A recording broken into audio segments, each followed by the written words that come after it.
আমার এই ঘর ভাঙ্গিয়াছে যেবা আমি বাঁধি তার ঘর আপন করিতে কাঁদিয়া বেড়াই যেমুর করেছে পর।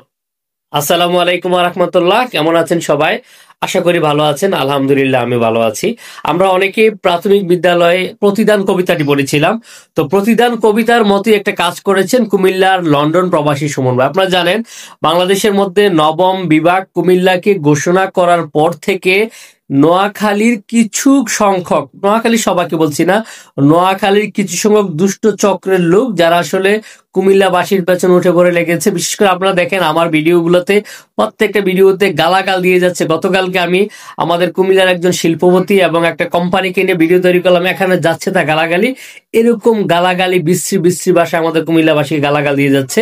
তো আবার অনেকে আছে, আমরা দেখছি যে নোয়াখালীর মানুষকে গালাগাল দিচ্ছে। কেউ বলছে নোয়াখালীকে গুজুবখালী, গুজুবিল্লা, মুতিল্লা, রোহিঙ্গা, বিভিন্ন ভাষায় গালাগালি দেন। এইসব গালাগালি আসলে কাম্য নয়। কারণ হচ্ছে আমাদের এই অঞ্চলের মানুষ, ছোট্ট একটি বাংলাদেশ, আমরা 64টি জেলা, নোয়াখালী কুমিল্লা পাশাপাশি জেলা। তাহলে এই দুই জেলার মাঝখানে দ্বন্দ্ব উস্কে দেওয়ার জন্য একটা চক্র, এটা একটা সুপরিকল্পিত ভাবে একটা চক্র চাচ্ছে এই দুই জেলার মাঝখানে দ্বন্দ্ব লাগিয়ে এই অঞ্চলের মানুষকে উন্নয়ন বঞ্চিত করতে চায়, এই অঞ্চলের মানুষকে দাবিয়ে রাখতে চায়। এবং যদি এই অঞ্চল কুমিল্লা বিভাগ হয়ে যায়, কুমিল্লা, নোয়াখালী, লক্ষ্মীপুর, ফেনী, চাঁদপুর, ব্রাহ্মণবাড়িয়ার উন্নয়ন কেউ আটকিয়ে রাখতে পারবে না। তো এই অঞ্চলকে দাবিয়ে রাখার জন্য একটি চক্র যখন ষড়যন্ত্রে লিপ্ত হয়েছে, একটি চক্র যখন বিভিন্ন প্রপাগান্ডা ছড়িয়ে দুই জেলার মধ্যে দ্বন্দ্ব লাগাতে যায়, যখন কুমিল্লা এবং নোয়াখালীর মানুষকে উস্কিয়ে দিচ্ছে, যখন কুমিল্লার মানুষকে গালাগাল দিচ্ছে, ঠিক এই মুহূর্তে কুমিল্লার এক প্রবাসী, লন্ডন প্রবাসী সুমন ভাই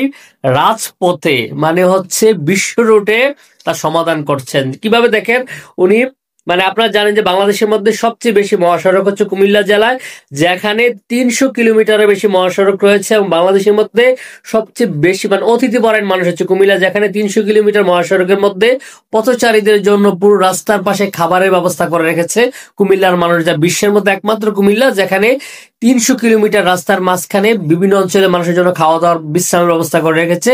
সেই কুমিল্লার এক প্রবাসী সুমন ভাই, যিনি লন্ডন প্রবাসী, উনি মানে কুমিল্লার বিজয়পুরে রাস্তার উপর দাঁড়িয়ে নোয়াখালীর যারা আছেন, যাত্রী আসা যাওয়া করছেন, তারা দিচ্ছে আমাদেরকে গালি, তাদেরকে দিচ্ছে ফুল দিয়ে বরণ করে নিচ্ছে। এটি হচ্ছে কুমিল্লার সৌন্দর্য, যেটাকে বলা হয় beauty of Comilla, art of Comilla. কুমিল্লাবাসী যে সত্যি গ্রেট, কুমিল্লাবাসী সত্যি মহান, তা দেখিয়ে দিল যে আমাদের কুমিল্লা দিয়ে আসা যাওয়া করছে, আমরা ভালোবাসা দিয়ে যাব, আমাদের কুমিল্লাতে প্রতিনিয়ত আসছে। এটা হচ্ছে বড়দের মহত্ব, বড়রা এমনই হতে হয়। সুমন ভাইয়ের জন্য অনেক অনেক শুভকামনা। ভিডিওটি শেয়ার করে সকলকে দেখার সুযোগ করে দিন। আজকের মতো এখানে শেষ করছি। Comilla, Noakhali, bye bye. আমাদের মাঝে কোনো দ্বন্দ্ব নাই। আল্লাহ হাফেজ।